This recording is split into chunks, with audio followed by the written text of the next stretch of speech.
Bienvenidos. Ustedes están en Enjuiciando a la Muela. Soy el doctor Martín Vargas.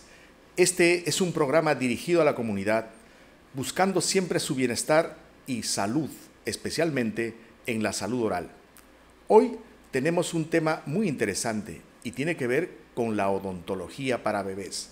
Sí, cuando visitas tú al dentista llevando a tu hijo, incluso cuando no tienes dientes, sobre este tema y otros al respecto, vamos a conversar el día de hoy con una espectacular invitada. Ella ha sido docente universitaria en el pre y posgrado durante toda su vida. Graduada en mi alma mater, la Universidad Peruana Cayetano Heredia. Ha tenido maestría y doctorado en la Universidad de Sao Paulo. Ha sido representante para Perú en el mundo en la Asociación Internacional de Investigación de Odontología. Hoy dirige el pre y posgrado en odontopediatría en una importante institución en nuestro país. Con nosotros la doctora Rita Villena. Doctora Villena, muchísimas gracias por visitarnos. Un gusto, muchas gracias por la invitación. Permíteme, por favor, decirte Rita, de tal manera que el público nos pueda, ¿sí?, coloquialmente encontrar. Mejor. Bueno, Rita, lo primero que tengo que preguntarte es, ¿cuándo mamá debe llevar a su niño al dentista? ¿Cuál es el momento apropiado para que visite al dentista un niño o un bebé? No lo sé. Cuéntanos, por favor. Es excelente la pregunta porque hay todavía mucha duda al respecto. Hasta hace pocos años se pensaba que deberíamos llevar a la primera consulta odontológica a un niño con 3 años de edad. Sin embargo, en Lima, por ejemplo, en los estudios recientes que hemos realizado, a los 3 años de edad, más de 60% de los niños, o sea, de cada 10 niños, 6, ya tienen lesiones de caries cavitada, hueco, ¿no? Y eso requiere ya un tratamiento más invasivo. Por lo tanto, 3 años es muy tarde.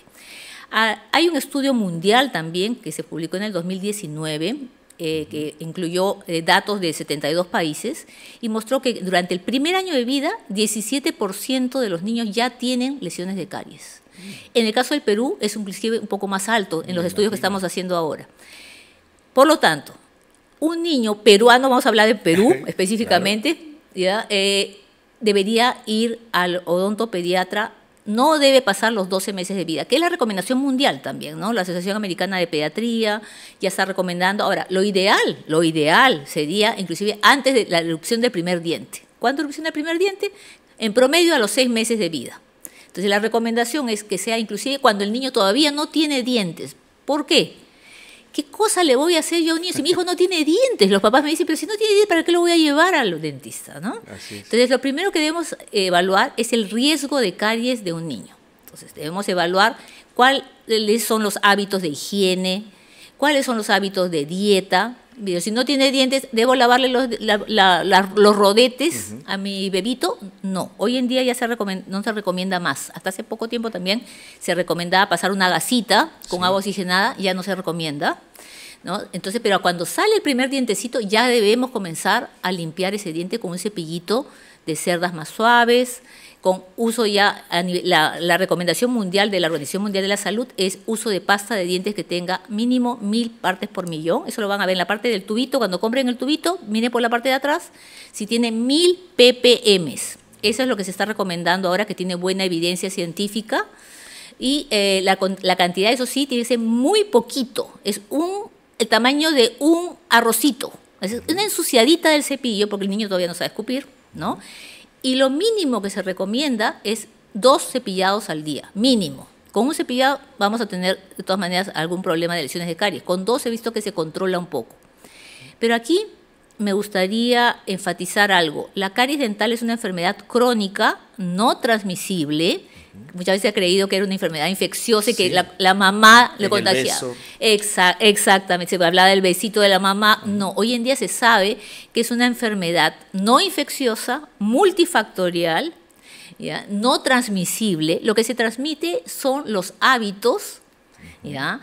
Que van de una familia a otra, de la mamá al niño. Por ejemplo, una mamá dulcera que a su cafecito le ponga 3 cucharadas de azúcar y lo prueba y dice, bueno, le falta una cucharadita más y le pone una más, un paladar dulce. Ese paladar dulce también lo va a colocar, aprender y colocar. A la hora que prepara la comida de su hijo, ella prueba la comida de su hijo. Claro. ¿Ya? Entonces ya estamos comenzando a trabajar con una alimentación con mucha azúcar. Y lo que se recomienda ahora es que la Organización Mundial de Salud también nos dice que debemos postergar el uso de azúcar en los bebés hasta después de los 2 años de vida. Y aquí ese es otro punto interesante. Hemos concluido hace poco, lo hemos publicado el año pasado, es un estudio en 10 países de América Latina, y ningún niño de los evaluados de las muestras de los 10 países llegó a los 2 años sin comer azúcar en América Latina.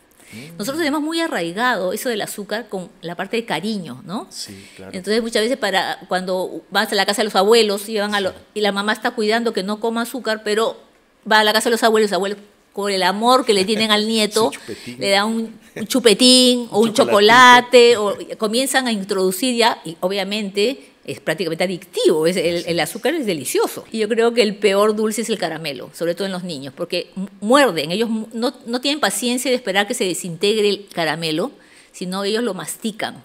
Y a la hora de masticarlo, se queda adherido, pegado sobre las muelitas. Claro. Los adultos tenemos la capacidad, cuando sentimos algo pegado en las muelas, con la lengua, levantamos, lo movemos, claro, y lo sacamos. Los niños no tienen esa capacidad. Entonces, se ha visto en estudios también que eso se demora en disolver 2 a 3 horas. Entonces, estamos generando ácidos, porque la caries dental en realidad es una desmineralización de los dientes por la producción de ácidos de las bacterias por consumo de azúcar. Y la caries dental solamente va a ocurrir por consumo de azúcar, eso ya está confirmado. Si la persona no consume azúcar, no va a tener caries. Y la frecuencia del consumo de azúcar es muy importante. Es diferente un niño que coma 2 veces al día azúcar, a diferencia que otro que lo coma 8 o 10 veces al día. Obviamente el que tiene más frecuencia está más expuesto a desmineralización de sus dientes, y obviamente el riesgo de caries es mayor. Por eso que es muy importante que lo lleven temprano, porque ahí podemos orientar a las madres respecto a las madres, a los padres, porque hoy día cada vez veo más papás presentes en la primera consulta, lo cual me alegra muchísimo. Antes no se veía mucho eso, ¿eh? Antes era solamente la mamá, que yo nunca conocía a los papás, ¿no? Pero hoy en día se ve mucho que va mamá y papá a la primera consulta, es más, va mamá, papá y la abuela muchas veces, ¿no? Sí. A la primera consulta, y se les da las recomendaciones para que este pacientito pueda mantenerse sano, lo cual es posible. Claro. La caries dental es prevenible. Permíteme tomar ese tema de la primera visita y los acompañantes un minuto después. Antes quisiera reforzar el tema de hábitos. Está claro los comentarios iniciales que nos hacías respecto a los hábitos nocivos. En los niños, el dulce. Y esto se transmite desde mamá con sus malos hábitos, con el consumo excesivo de azúcar. En algún momento leía sobre la epigenética y algún odontopediatra comentaba al respecto sobre los hábitos que se producen durante el embarazo. ¿Realmente ocurre alguna transferencia de esos malos hábitos de la mamá embarazada a la conducta de los niños cuando estos ya tienen 3, 4, 5 años? ¿Existe esto de la epigenética? ¿Qué hay al respecto? ¿Son mitos? ¿Cómo está la evidencia al respecto, Rita? La verdad, con respecto a la epigenética tenemos pocos estudios, es un área nueva y en la odontología prácticamente no tenemos nada. En este momento creo que soy la única odontopediatra que está haciendo estudios epigenéticos en el consultorio. Ah, qué interesante. Sí, entonces el estudio epigenético se hace a través de retirar cabello, se saca 5 hebras de cabello en el folículo piloso. Eso se coloca en una máquina que ya, esto viene de España y de Alemania, ¿no? Y se puede determinar vitaminas, minerales, aminoácidos, la falta de este tipo de nutrientes, e inclusive se está hablando mucho de la parte relacionada al medio ambiente, porque la epigenética es eso, ¿no? Así es. ¿No? Entonces, a la exposición que tenemos al medio ambiente, ¿no? Por ejemplo, que es un lugar contaminado, ¿no? O con agroindustriales, la comida con agroindustriales, se está encontrando, por ejemplo, niños con metales pesados, ¿ya? Todo esto va a alterar, o sea, uno puede tener su genética, pero se ha visto que la epigenética tiene una fuerza de 80%, ¿no? Sobre la salud general y cómo se va a manifestar esto en la persona, ¿no? Así es.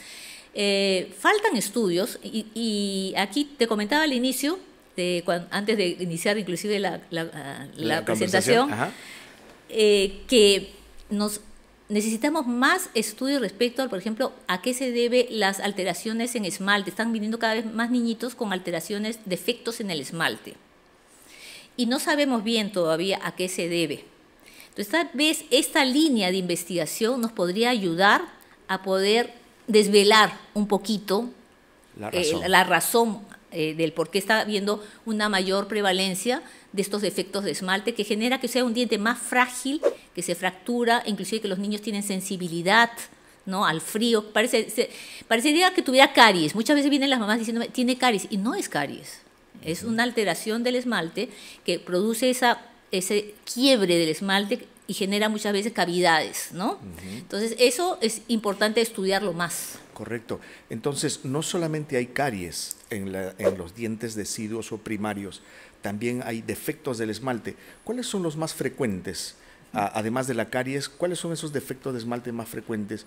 ¿Y cómo mamá notaría en casa esos defectos? Esa es una pregunta muy importante. ¿Por qué?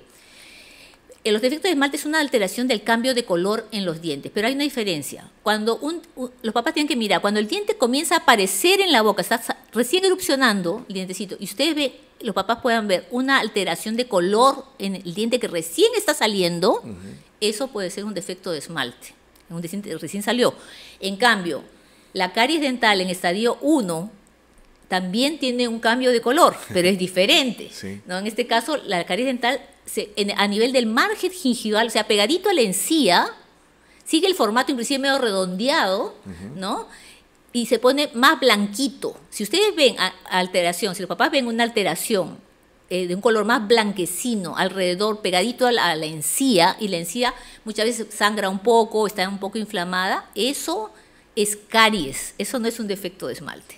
¿Ya? Inmediatamente tienen que buscar al odontopediatra para poder remineralizar y detener ese primer estadio de la lesión de caries, evitar que se haga hueco, porque eso ya generaría un tratamiento más invasivo. Correcto. ¿Ya? Correcto. Entonces, el color es el primer indicativo para mamá y papá.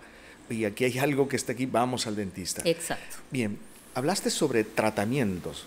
Sé que después vamos a hablar sobre prevención. Creo que es el área más importante en la odontopediatría, la prevención. Hablaste sobre hacer una cavidad, pero también dijiste sobre remineralización. Y es algo muy valioso porque mantenemos estructura sin cavitarla. Cuéntanos, ¿qué es una remineralización en los dientes primarios? Ok, hoy en día la odontología ha avanzado muchísimo, en el sentido de que ya estamos hablando de una odontología de mínima intervención. No es mínima invasión, es mínima intervención. ¿Qué significa esto? Podemos tener una intervención solamente química, o sea, sin tener que tocar la fresa de alta rotación, claro, ¿no? La turbina, que todo el mundo le tiene miedo. Con el ¿no? ruido, ¿no? Exacto. Y la primera medida para una odontología de mínima intervención, por ejemplo, es el cepillado dental con pasta de diente florada, ¿ya? Que nos ayuda a la remineralización. Entonces, ¿qué cosa es la remineralización? Es la reposición, muchas veces, del mineral que uno ha perdido. Por ejemplo, consumió mucho azúcar, tenemos esa manifestación de una lesión de mancha blanca, que es una manchita más blanquecina alrededor del margen de pegadito a la encía. Entonces, podemos poner un producto con una alta concentración de fluoruro, además del uso del dentífrico fluorado diario, mínimo 2 veces al día, en una pequeñísima cantidad. Entonces, eso nos permite reponer el mineral perdido, fortalecer la capa externa del esmalte, entonces ya está más fuerte y ya no se nos hace huequito. Ah, interesantísimo. Entonces, es una terapia de mínima intervención. Exacto, ¿no? de mínima intervención. Cómo cambian los conceptos conforme pasa el tiempo, ¿no? Exacto. Sobre terapia preventiva, ¿qué otros elementos? Conversaba sobre el flúor. ¿El flúor desde qué momento deben usarlo? ¿Lo usan en consulta? ¿El flúor debe usarse en casa? ¿Cómo es Es una pregunta importante que está creando también un poco de polémica. Sí. Si ustedes ven, hay mucha fake news sí, que dice que produce problema de hipotiroidismo, que calcifica la glándula pineal, que trae reducción cognitiva, ¿no? Todo eso no tiene ninguna evidencia científica. Entonces, la única evidencia científica de un efecto colateral del fluoruro es la fluorosis, que es el exceso de fluoruro que se ingirió durante la fase de formación de los dientes hasta los 7, 8 años, ¿no? Y que te genera un diente con unas alteraciones de color, pero diferentes. Claro. ¿Ya? Ahora, el flúor es muy importante y ya estamos ingiriendo sin saber muchos peruanos todos los días, porque tenemos nosotros a nivel nacional el programa de fluoración de la sal. Claro. La sal de mesa, ustedes agarren las bolsitas de sal que ustedes tienen en sus casas y denle la vuelta y miren que es fluorada y yodada. ¿Ya? Entonces, el hecho que tenga ese fluoruro ya en la sal significa que los alimentos que estamos cocinando ya tienen fluoruro, ¿no? ¿Cuál es la ventaja? La presencia constante del fluoruro siempre en la cavidad bucal es importante para poder interactuar en los procesos de desmineralización y de remineralización. O sea, cuando pierde mineral, te lo reduce, y cuando repones mineral, aumenta. Entonces, tenemos una manera de reponer más mineral con la presencia del flúor constante que nos ayuda a prevenir caries dental. Lo podemos conseguir a través de la sal fluorada. Eso significa que en la saliva nosotros ya tenemos fluoruro. Entonces, que nos está ayudando a cada vez que tenemos una caída de pH, una acidez en la boca, ¿no? Y que tenemos desmineralización de esos dientecitos que comienzan a perder mineral, la presencia de ese fluoruro constante en la cavidad bucal ya nos está de alguna manera protegiendo. Pero si a eso le sumamos, obviamente, una pequeña cantidad de pasta de dientes 2 veces al día, eso es fundamental. Y lo más importante, dieta muy baja en azúcar, posterior al 2.º año de vida, ¿no? Y con baja frecuencia. Ajá. Regresando al tema de flúor, si está presente, por ejemplo, en la sal, ¿es necesario que se topique en el consultorio durante la visita? ¿Con qué frecuencia se tiene que emplear flúor en consultorio? O si además en casa existe algún refuerzo necesario, o eso va a depender de otros factores como la nutrición, el estatus socioeconómico, etcétera. ¿Cómo aconsejas en el procedimiento de flúor en los niños? Esa es una muy buena pregunta y depende, ¿sabes de qué? Depende del riesgo de caries de la persona. Entonces, por eso es que es tan importante evaluar el riesgo y tengo que evaluar ese niño antes de los 12 meses de vida para verificar cuál es el riesgo de caries. De acuerdo a eso es el protocolo. El protocolo es individualizado, de acuerdo a las necesidades de cada uno. Generalmente la recomendación es aplicar el fluoruro profesional, eso lo aplica el dentista. Generalmente en los bebitos aplicamos lo que se llaman unos barnices fluorados, que es muy rápido, es como pintando los dientes. No hay ningún trauma, no se asusten los papis de llevarlos tan chiquitos que tienen miedo de que llore. Un bebé va a llorar normalmente, claro. Pero les digo, nosotros ya los odontopetas ya estamos preparados, capacitados para poder trabajar con bebés. Mis pacientes no lloran generalmente, o si lloran un ratito y la atención es muy rápida, más de lo que nos vamos a demorar en hablar con los papis respecto a la dieta, temores, a la higiene, todo eso, y que la atención propiamente dicha en el sillón dental, que generalmente lo que hacemos es que el papá o la mamá se sienta en el sillón dental y el bebé es encima de la mami o encima del papi, o tenemos unas camillas también para bebitos que también se pueden utilizar. Entonces, no le veo ninguna inconveniente y no es ningún trauma para el niño. Trauma sería que vaya lleno de lesiones de caries y que necesitemos anestesia general, necesitemos sedación, tratamientos más invasivos, cuando los pacientitos a 1 año, 2 años, al 2.º año de vida ya nos aman, porque no saben lo que es una turbina, ¿no? Entonces sí, van a jugar con nosotros prácticamente. Ajá. Entonces es conveniente visitar al dentista para que él evalúe el riesgo de caries y en función a ello aconseje. Sí. Tiempos de flúor, cada cuánto tiempo, sí. Si en casa necesitan un complemento o suplemento, ¿no es cierto? Exactamente. ¿Qué otra terapia preventiva existe en niños, en bebés? Complementando la pregunta anterior, es lo de los barnices fluorados y lo de la frecuencia. Por ejemplo, existen otros métodos de fluorización como los enjuagues bucales, que no los vamos a hacer en bebés porque los bebés no saben enjuagarse la boca. Entonces no está indicado en bebés. Eso a partir de los 6 años de vida podrían indicar, sobre todo podrían indicarlo en los pacientes que están con aparatología de ortodoncia, ya que les complementa la higiene que no es tan buena cuando están con tanta aparatología. Entonces pueden ayudarse y sumar el enjuagatorio, que es a partir de los 6 años para adelante. Correcto. Los más chiquitos no. Ahora, ¿todos necesitan aplicación profesional de flúor? Es una buena pregunta, ¿no? Entonces, a nivel de salud pública yo diría que todos necesitan, porque lamentablemente nuestra población es una población de altísimo riesgo de caries. Correcto. Estamos entre los países que más lesiones de caries tiene. Incluso en Latinoamérica, ¿no? O sea, si Latinoamérica se parece de por sí, Perú está mucho Estamos más entre los abajo. peores países con respecto a prevención, a prevalencia de caries, pero lo que estamos observando y sobre todo muy tempranamente. Entonces, y aquí me gustaría aprovechar, ya que estamos en este post, para avisarle a todas las personas residentes acá en el Perú, todos tenemos seguro. Entonces, no hay, se puede decir, no, que es muy caro ir a un odontopediatra, que no puedo pagarlo. Hay odontopediatras privados y también tenemos el apoyo a nivel del Estado. El Estado está cubriendo actualmente a todos. Todo residente en el Perú tiene la opción de ir con el SIS a un centro de salud y tanto gestante como infante, inclusive cualquier peruano, pero gestante e infante le daría prioridad, ¿no?, para que vaya y se atienda en los centros de salud a edades bien tempranas. Mira, qué importante. Y a propósito del SIS y de la salud materno-infantil, hablábamos sobre esto de la epigenética y hablábamos de la mamá embarazada. En algunas conversaciones escuchaba sobre la necesidad que la mamá embarazada acuda al dentista también para que desde ya empiece a reorientar sus hábitos, ya que los hábitos, al parecer, son una de las fuentes más graves para producir caries. ¿Cómo ves tú este tema? ¿Crees tú que sería algo importante de infundir en los odontopediatras y finalmente en la cultura de nuestra sociedad? Sí, definitivamente. Inclusive la gestante requiere y está incluido dentro del SIS, por ejemplo, la limpieza dental, ¿ya?, su aplicación de fluoruro. Generalmente las gestantes siempre hay ese mito de por cada hijo pierde un diente, ¿no? Es verdad lo que dices. Ese es un mito, ¿no? En realidad, porque aumenta, o sea, van a haber algunos cambios hormonales y en la nutrición de la mamá. Va a picotear más, obviamente, de repente picotea más dulce y obviamente va a tener mayor desmineralización, que hemos hablado ahora, que es la pérdida de mineral del diente porque hay acidez en la boca, ¿no?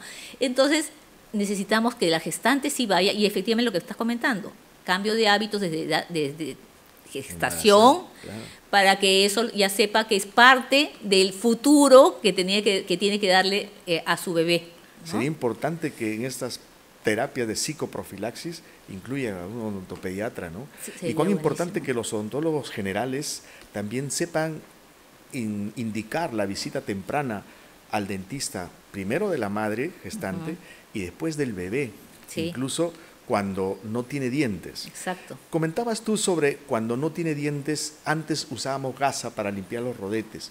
Hoy ya no se usa eso. No. ¿Por qué ya no se emplea la gasa? Porque no hay evidencia científica de que eso mejore o empeore La condición oral no. para la erupción de un diente. Exacto. Luego estableciste que cuando ya aparece el diente, ahí hay que limpiar. Sí. Y hay que limpiar con un cepillo especial. ¿Esto se puede conseguir rápidamente en la farmacia? Sí, cualquier cepillo para bebitos, sí, que sea de preferencia, la cabeza del cepillito activa, que sea más pequeñita, láser de preferencia que sean más suaves, ¿no?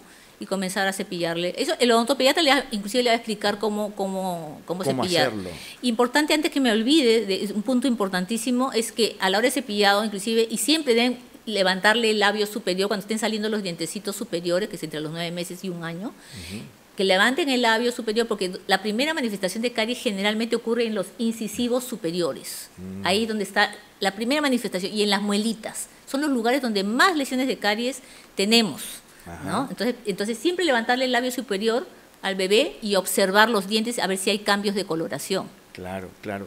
Ahora, estuvimos también en un programa sobre dentición mixta y comentaban mucho cuán importante es que papá esté de ejemplo permanente en el cepillado dental del niño. En los bebés que todavía no están ahí atentos quizás a conductas de hábitos de los papás, pero ellos a tan temprana edad, porque los dientes, el primer diente nace muy temprano, es necesario que papá o mamá frote los dientes o con una gasa, o hay un dedal, incluso con un cepillo en los deditos. Con silicona. ¿Ayuda mucho eso? No. No. Justamente hay un estudio que realicé en el año 97, está publicado en el año 97 ya, que mostraba la diferencia entre remoción del biofilm dental, o sea, la placa, que es el acúmulo de restos de comida con el acúmulo de las bacterias, ¿no? Entonces, eso comparábamos cepillo de dientes esa dedal de silicona y la gasa. Y obviamente de lejos gana el cepillo de dientes. Nos ayuda muchísimo. La silicona pueden usarla, ¿sabe para qué? Cuando les molesta un poquito las encías, se meten mucho la mano a la boquita, que ustedes notan que el niño está fastidiado, está más lloroncito, entonces que le está incomodando. Entonces pueden usar la silicona, inclusive la pueden enfriar en la refrigeradora, ¿no? Y después pasarse y masajearle al bebé para aliviarle durante el proceso fisiológico de la salida de los dientes. Perfecto, perfecto. Y sobre la pasta que acompaña al cepillito, ¿qué pasta dental son adecuadas para que compren en casa? Eso también es importante, sobre todo la cantidad. De los niños menores de 3 años deben usar solamente equivalente al tamaño de un arrocito, es una ensuciadita en el cepillo, ¿no? De 3 a 5 años es equivalente a una lentejita, y yo recomiendo más fácil es colocarle la pasta a lo ancho del cepillo, no a lo largo como salen las propagandas, no, a lo ancho. Cuando llegan a lo ancho es equivalente igual a los 0,26, 0,30 gramos de pasta, ¿no? Correcto. Que es la cantidad correcta para la edad preescolar. ¿Y qué pastas de dientes? Se ha hecho un estudio reciente también de la calidad de las pastas peruanas, ¿no? Tenemos varias pastas de dientes todavía en el mercado que tienen 500 ppm o 550 ppm. Una de ellas, que es muy conocida en nuestro país, que es muy aceptada por los niños, era Dentito. ¿Ya? Pero ahora Dentito ya tiene 1100 ppm, lo cual es bueno en términos de que está dentro de las normas internacionales, que debe tener una pasta mínimo con 1000 ppm. Entonces, es una pasta de bajo costo, inclusive ha sido colocada como ejemplo. Me da mucho gusto ver que en la reunión que hemos tenido en Ginebra hemos visto cómo la industria aporta o apoya a que se alcance la salud bucal. En este caso se puso de ejemplo a Dento, porque bajó los costos de las pastas de dientes en el Perú. Hasta hace unos años atrás, en los 90s, las pastas de dientes eran prácticamente un artículo de lujo. Lujo, ¿no? Sí. Claro. Yo recuerdo ir a los asentamientos humanos a hacer trabajos y preguntaba sobre pastas de dientes y no usaban pastas de dientes, ¿no?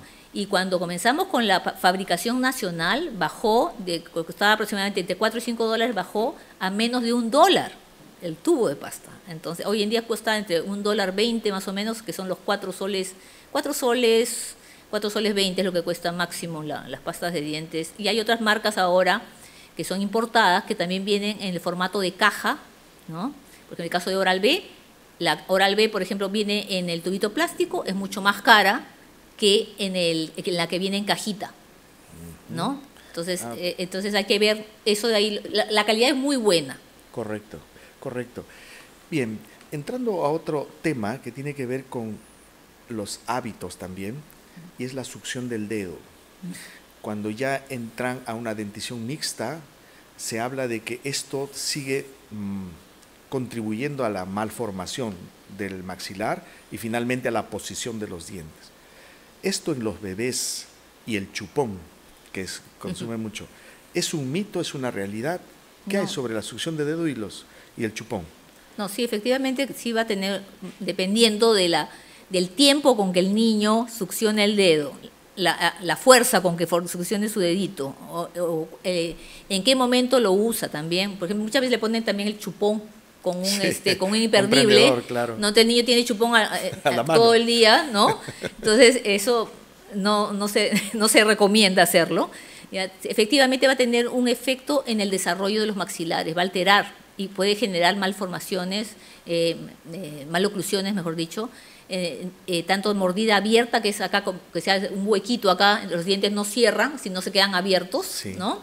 O lo que le llamamos una mordida cruzada posterior, que no muerdes bien, sino se cruza, los dientes de abajo quedan por fuera. Al revés de lo que no. Exactamente. Entonces sí genera, y no solamente eso, genera también alteraciones en la deglución, porque la posición de la lengua va a estar alterada, ¿no? Entonces normalmente cuando uno descansa, la posición de la lengua es arriba, en el paladar, en la parte posterior de los incisivos. Ahí debería descansar la lengua. Y cuando uno deglute, pasa saliva, la punta de la lengua también debe tocar el paladar. Pero cuando estos niños están usando mucho tiempo el chupón, bajamos la lengua y generamos una lengua que a la hora que degluten con la lengua hacia afuera, ¿no? Exactamente. Entonces generamos una deglución atípica también, que eso va a traer problemas también en el habla, sobre todo en el español, que necesitamos una R tan fuerte, Sí. la R de arriba, los niños no dicen carro, sino dicen callo, Ujú. no dicen arriba, dicen adiva, ¿no? Entonces no tienen esa fuerza, generamos una hipotonía, no solamente muscular, sino también lingual. Mira, imagínate cuánto trasciende, ¿no? Cuánto trasciende los malos hábitos. Entonces, conclusión, el chupón, que es un elemento distractivo, no para los niños, sino para los papás, para que ellos entren al celular y le digan, pon tu chupón y ya, es nocivo para la salud. No, ¿Correcto? no deberíamos pasar de 2 años, o sea, no se recomienda, o sea, en lo posible no usarlo. Correcto. En caso que ya el niño lo requiera y pues se tranquilice con el chupón, ¿ya? O el chuponcito, ¿no? Entonces, nunca colocarlo antes del primer mes de vida, porque se ha visto que si lo colocamos cuando está recién nacido, chiquitito, podemos reducir el tiempo de lactancia, podemos acortar la lactancia materna. Entonces, se ha visto que en lo posible no se use. Claro. Si lo usamos después del primer mes de nacimiento, hasta máximo 2 años, Correcto. ¿ya? Se quita. ¿Cómo se quita? Una pregunta importante. Ajá. Porque ese es un dolor de cabeza Sí, quitarlo. ¿y cómo se quita Yo el- nunca he el- tenido una problema succión para de dedo? quitar. Succión de dedo sí es complicado porque no podemos cortar el dedo de un niño.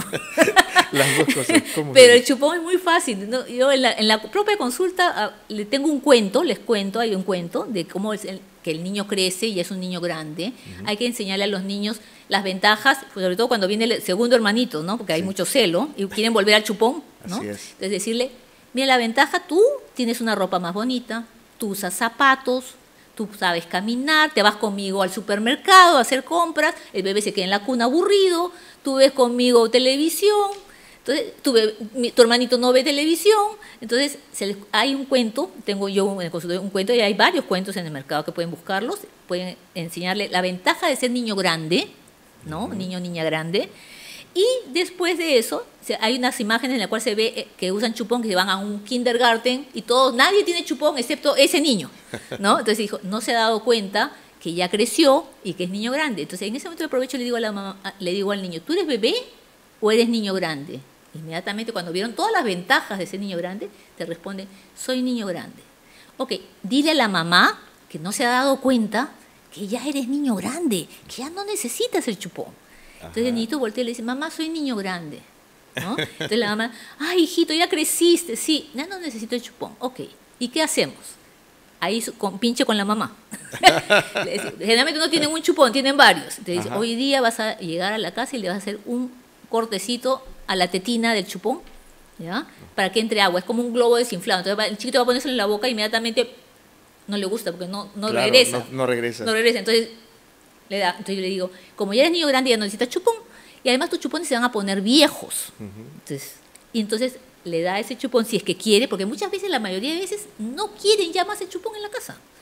Pero si hay algún insistente que todavía pide su chupón, Sí. hacemos con el corte, se le da, y entonces el chiquito se lo saca y la mamá le dice, ya se puso viejo, vamos a botarlo. Y junto con el niño van y lo botan al tacho. Claro, él ¿no? tiene que ser actor. Él tiene que ser actor y él tiene que dar el visto bueno Así de votar. es. Entonces, te quedan, por ejemplo, si tenía 3, te quedan 2. Ok. Y a los 3 días se pone viejo el otro, hasta que se pone viejo el último. Se acabó. Y dijo, no hay más, este es el último. ¿Te lo quedas o lo botas? Y los niños lo botan, porque ya no hay gracia. Ajá. ¿No? Esa es una manera que a mí me ha resultado súper buena para poder retirar el chupón. Hay otras técnicas, ¿no? Pero estoy compartiendo acá, Claro, después de más de 20 años de odontopediatra, eso para mí no falla. Correcto. Para entrar al penúltimo tema y que enfatices mucho la prevención sobre las enfermedades en los bebés y niños, me gustaría tocar la conducta del dentista de hoy, del odontopediatra de hoy, para la atención en la consulta privada. Los papás tienen mucho miedo de llevar a los niños tan pequeños porque asocian dolor, ansiedad, miedos, frustraciones, etcétera, cuando uno va al dentista. Bueno, los papás de otra generación fuimos forzados, obligados a tolerar el dolor. El manejo de la conducta del niño, ¿cómo son las estrategias hoy, ahorita? ¿Cómo le das tranquilidad a los papás de hoy para que vayan a visitar al dentista? Primer punto que me gustaría decirle, compartir a los papás, que los miedos que ellos tienen, los traumas que sí han tenido las generaciones anteriores con el dentista, que no nos querían mucho, ¿no? Ahora nos aman, ¿ah? Sí. Antiguamente no. ¿Por qué? Porque nos llevaban cuando ya teníamos dolor, ya teníamos molestias, generalmente ya era un tratamiento invasivo, ¿no? Entonces, la turbina, entonces los papás ya están atemorizados. ¿Cómo le van a hacer? ¿Qué le van a hacer a mi hijo? Lo voy a traumatizar, el miedo de ellos de traumatizarlo. Es todo lo contrario, papis. Entonces yo les diría, llévenlos tempranamente porque es una consulta de lo más lúdica. Entonces los odontopediatras hoy en día estamos ya capacitados para poder trabajar con niños pequeñitos, inclusive el consultorio está adaptado para el niño, con colores vibrantes, con muñequitos que ellos conocen, se le cuenta cuentos, no es que llega el niño y lo voy a sentar en un sillón dental, no, comenzamos, papá, mamá, el niño, y comenzamos a contarle cuentos, contamos los dientes del muñequito, viene el Muppet acá, el muñeco acá, mamá, papá, o sea, es totalmente lúdico.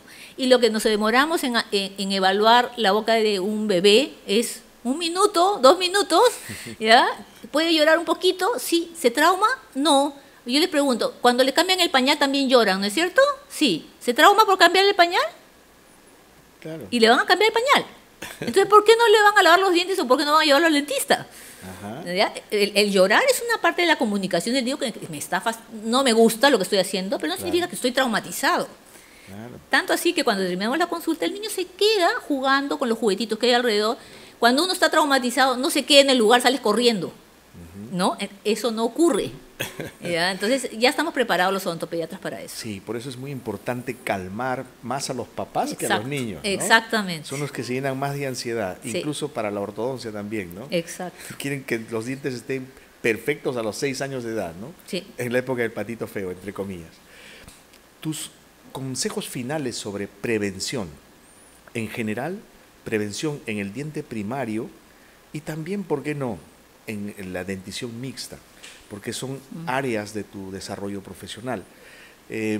A pesar de que hemos ya tenido un programa dedicado a la prevención de la dentición mixta, pero igual nos gustaría saber, con tu expertise y con tu recorrido profesional de mucho prestigio, esos consejos que les debes dar a los papás y a los niños. Espero que algunos niños nos estén viendo, aunque no esté muy entretenido para ellos. Para ellos no creo. Más para los papis acá. Sí.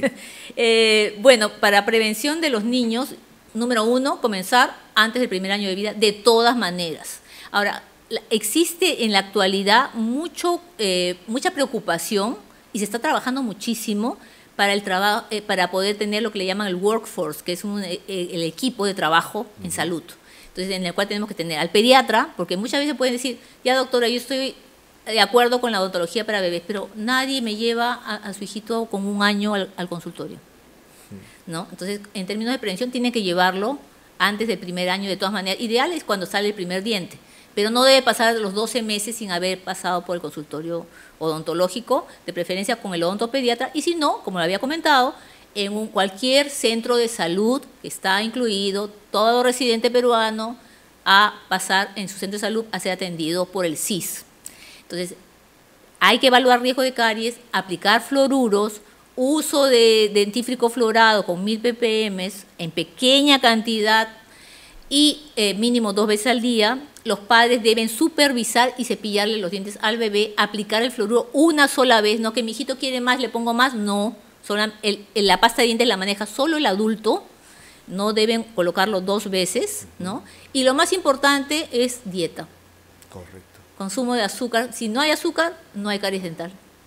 Tan simple como es. Sí, y para dentición mixta que me comentabas, el momento más importante para mí, que es la muela más importante de la boca, es la primera molar permanente que aparece a los 6 años de edad. Muchas veces los papás creen que es un diente de leche, porque como no se cae ningún diente de leche, aparece atrás de los dientes, de las muelitas de leche, una muela grande a los 6 años, creen que es de leche, y no es de leche. Esa es la primera molar permanente, que es el pilar de la boca, es como la columna vertebral de la boca. Uno pierde esa muela y como dominó, se nos desarma la boca en un ratito. Entonces, esa muela es importantísima que la cuidemos, le apliquemos su fluoruro, le hagamos un buen cepillado y que, si es posible, apliquemos sellantes. Claro. Que si tiene fisuras, la anatomía es irregular, con unas fisuras profundas, aplicarle el sellante porque los niños no se lavan muy bien allá atrás, claro. ¿No? Entonces, dentición mixta, en términos de caries dental, para mí el primer molar permanente es fundamental de cuidarlo bien. Perfecto, Rita. Permíteme unos segundos. Vamos a pasar en este momento a unos tips, aprovechando los consejos de la doctora Villena. Tip número 1. La adecuada nutrición materna durante el embarazo es clave para la salud dental de tu bebé. Tip número 2. La primera visita al odontopediatra debería ser desde el primer diente que aparece en la boca de tu bebé. Tip número 3. Para los primeros dientes, usa una cantidad de pasta dental del tamaño de un arrocito y no olvides cepillar los dientes de tu bebé mínimo 2 veces al día. Tip número 4. Evita que tu bebé use el chupón. Si no es posible, recuerda que solo debería usarlo entre los 2 meses y 2 años de edad. Bien, muchas gracias por esos tips. Rita, ha sido un honor tenerte en el programa. No quiero despedir sin antes entregarte algunos souvenirs. Primero, el del programa. Permíteme, por favor. Esto está personalizado. Es para que consumas sin azúcar un poco de café. Ay, muchas gracias. O alguna bebida. Sí, yo lo tomo sin azúcar, si exactamente. lo sacas, para que lo puedan mirar. A ver. Oh, qué lindo. ¿Está buenísimo. bien? Con muchas el logo gracias. de Enjuiciando a la Muela. Sí, me gusta mi cafecito. Perfecto. Muy bien. Y también de algunos auspiciadores. Esto es de Woodpecker, que contiene algunos materiales e instrumental para muchas tu gracias. práctica cotidiana. Mira, muy amable. Sí, esto también es de Dento Shop, para ti. Igual, para consumos sin azúcar. Y bueno, okay. Tus muchas palabras gracias. finales, Rita. Mis palabras finales son las siguientes, y eso quiero que llegue a todos los papás que puedan estar escuchando. Es mejor prevenir que curar. Y eso solamente lo conseguimos si ustedes llevan a sus niños antes del primer año de vida al odontopediatra. Y otro punto importante, es más fácil instaurar un buen hábito que cambiar un mal hábito. Entonces, instalemos los buenos hábitos de dieta y de higiene desde bebés. Ese es el momento clave y la odontología moderna cada vez está más enfocada en una prevención temprana. Excelente, muchísimas gracias. Estoy seguro que ha habido mucho aporte para ustedes en casa y a sus familias. Excelente, doctora Rita Villena, querida Rita, muchas gracias. Un honor de haberte tenido en este programa. Este programa ha sido editado gracias a nuestros patrocinadores. Ustedes lo pueden leer ahí. Además, por favor, sus consejos a las líneas de comunicación que dejamos al pie. Esto ha sido Enjuiciando a la Muela. Soy el doctor Martín Vargas y nos vemos en el próximo programa. Hasta pronto.